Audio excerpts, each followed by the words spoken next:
Cleiton Veloso. Eu sou da coordenação nacional do MTST. Como que foi a interlocução com o movimento em Monte Sião? Bom, há 5 anos atrás, uma companheira nossa, que era do MTST lá em São Paulo, a companheira Jailma, ela mudou para Itu.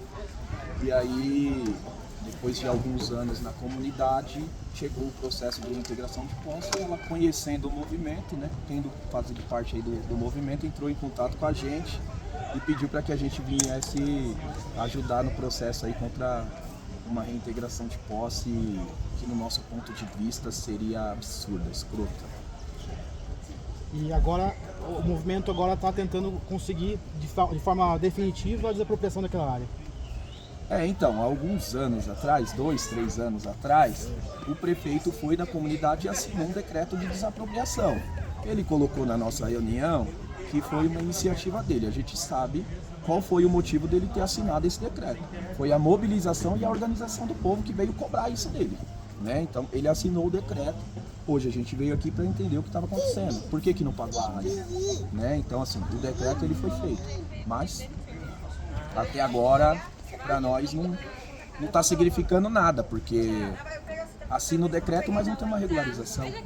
A comunidade está lá há mais de uma década tomando água de poço. Não tem uma água pluvial.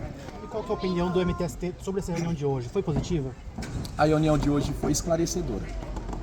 Ela esclareceu muitas coisas que a gente tinha em dúvidas e que nos fortalece e nos ajuda a buscar um novo horizonte junto com a comunidade, que é trazer os dois proprietários aqui na prefeitura para aceitar. Prefeitura, proprietário e os moradores aqui, do jeito que está, não dá. Então, na nossa avaliação, ela foi esclarecedora.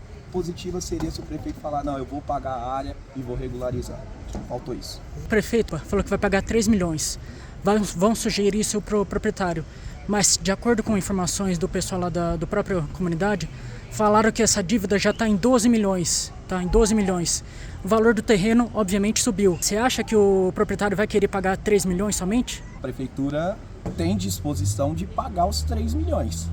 Que se a gente for fazer um estudo mesmo, aliás, eu quero deixar isso registrado, a gente vai conversar com vários colaboradores que a gente tem no MTST para a gente fazer um levantamento de quanto vale essa área, ela sendo particular ou pública. Certo. Porque aí a gente chega com esses dados aqui na próxima reunião e aí a gente apresenta ela na mesa para as duas partes, para as 3 partes interessadas. Né? Então, assim, se a área vale 3 milhões, a gente vai cobrar, exigir dos proprietários que a prefeitura pague os 3 milhões. A prefeitura se colocou à disposição de assinar na nossa frente. Perfeito. Então tem disposição da prefeitura. O prefeito está disposto a fazer isso. Agora a outra parte que estava usando algumas pessoas como massa de manobra, a gente não vai mais permitir isso daí. Se ele não quiser os 3 milhões, a gente vai fazer a mesma coisa que a gente fez aqui na prefeitura hoje. A gente vai mobilizar as pessoas e a gente vai ir até o escritório dele. A gente vai até a casa dele se for necessário. E a gente vai reivindicar os direitos dessas pessoas lá na porta, onde ele estiver. Ele é aberto para conversa? Ele é aberto porque ele tem interesses. E o interesse dele foi exatamente isso, falar com as pessoas por detrás, né? E aí quando ele viu a oportunidade de ter o apoio possível apoio do movimento, aí ele procurou mais ainda dialogar com a gente. Perfeito. Né? Então assim, esse diálogo ele vai continuar, mas para a comunidade. Perfeito. Não é pro movimento, é para o Monte Sião. Além da questão da reapropriação, também tiveram algumas demandas que foram pleiteadas nessa reunião, questão de água, infraestrutura, vaga de creche e tudo mais. Como que o movimento também articula essa questão aí? Bom, a água é o básico, né? A água é um direito, né? Então assim, se a prefeitura quiser, chega a água. Chega. Vai demorar uns 2, 3, 4 meses, chega. Se tiver um pouquinho mais de vontade, vai chegar. Aí não interessa se a área é particular ou se ela é irregular. A água é um direito e o governo do estado nos dá esse direito. Basta a prefeitura entrar. Inclusive, eu pedi para uma das moradoras exigir o secretário de governo na reunião. Porque a gente cobraria o governador do estado também. Se a prefeitura tem dificuldade de trazer água para a comunidade, o governador tem que se responsabilizar. Né? A questão das lombadas ali na frente da comunidade, a gente entendeu, a gente sabe que não é, né, responsabilidade ali, mas a prefeitura pode dialogar com as outras forças, com os outros órgãos públicos e trazer uma lombada para ali. A questão também dos containers de lixo, a gente também entende, sabe que 4 caçambas não é suficiente para uma comunidade que tem quase 1000 pessoas, porque é o seguinte, eu vou usar como exemplo aqui a companheira Jailma, só um exemplo. A Jailma, ela mora lá com o Madruga, que é o esposo dela. Aí vem um familiar de outra cidade, de outro estado, porque foi despejado ou que estava, né, sofrendo lá qualquer necessidade. Vem lá 3, 4 pessoas para casa da Jailma, ela não vai acolher? Lógico que ela vai acolher. Então a comunidade, ela cresceu, mas ela não cresceu com casa, ela cresceu com pessoas sendo acolhidas, na casa de familiares, na casa de amigos. Você já tem 10 anos, né? A ocupação tem mais de 10 anos. Ela foi feita, se eu não me engano, se não me falha a memória, em 2009, né? Mais de uma década. E para complementar a sua fala aí, eu tenho documentações lá em casa, que eu já fui até Assis, companhia de água, fiz a solicitação para encanamento de água lá e eles negaram.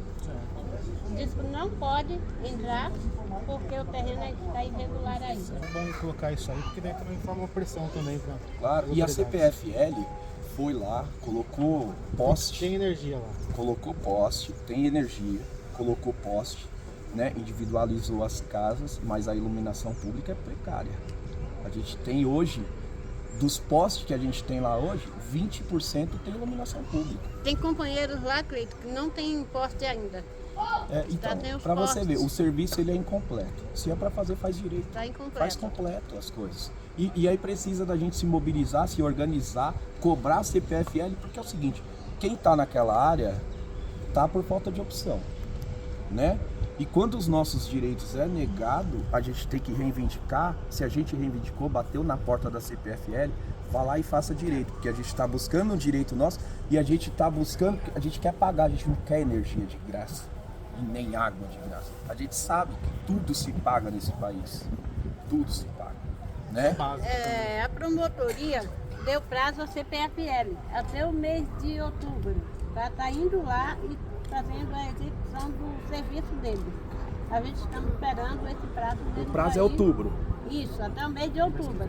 Então, a CPFL precisa finalizar aquilo que ela começou. Por que Exatamente. ela parou no meio do caminho, a gente não sabe. Né? E a gente sabe também que a iluminação pública, o poste a CPFL coloca, o cabeamento ela coloca, a iluminação pública ela terceiriza. É assim com a Enel também, o Brasil inteiro. A gente sabe como funciona essa turma aí. Então, se terceirizou a mão de obra, cobre da empresa, porque essas empresas já receberam para colocar iluminação na comunidade. Em relação ao título de posse, pagando o proprietário, aceitando os 3 milhões, você sabe dizer em quanto tempo eles conseguem um título de posse e a regularização de tudo? O título de posse vai da vontade da prefeitura. Se tiver recurso, como o prefeito já colocou, que tem 5 milhões para fazer a regularização, ele consegue resolver isso aí em menos de um ano.